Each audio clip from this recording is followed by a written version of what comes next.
So if learning is at the center, we should know what it is. We're in the learning business.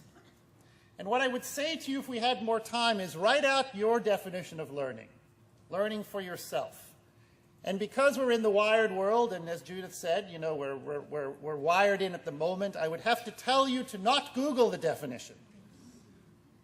Don't cheat. Write out your definition of learning, activate your prior knowledge. What do you think it is? And I bet that if I went around the room and I said, give me your examples, you would tell me all kinds of interesting things about how you have some kind of an experience that changes the basis of what you think and what you do, and how you learn in places where you're motivated and where you're passionate.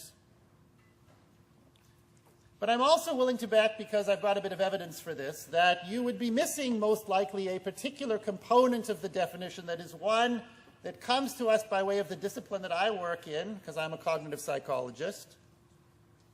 And the psychological definition of learning and my definition of learning is this: the process through which experience causes permanent change in knowledge or behavior. I really want you to think about that underlined word, permanent. See, it can't be temporary.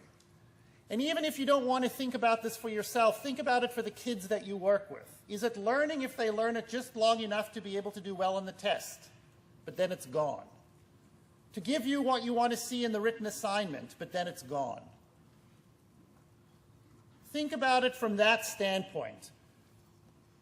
The element of permanence really raises the bar of what counts as learning. Now think about it from our standpoint of what professional learning means for us.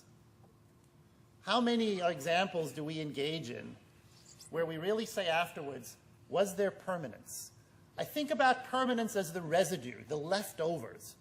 Because if we're talking about learning as the precursor to changing thinking and practice, it can't just change it temporarily.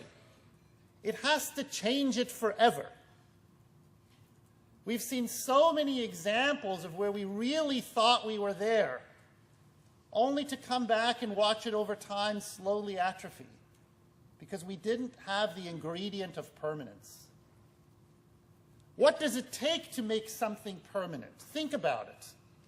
I always get afraid when I do this for myself. I look back in the rearview mirror. I think about that all the time I've spent in formal education and informal education. I think about the time that I spent in high school getting really excellent grades in things that I honestly cannot tell you what they mean today. Can I balance a chemical equation? Absolutely not. I don't even know why you want to. But I know some people do, and it's important. Can I figure out a derivative in calculus? Nope, but I got 98. Do I know why you'd want to? No. But I'm sure it's important. So the bottom line is you start to think about the things that you've done in your life that have counted as professional learning, that have injected a degree of permanence so that there is residue and it goes with you forever, that you will never look at your practice and your work in the same way again, because that's what I'm talking about.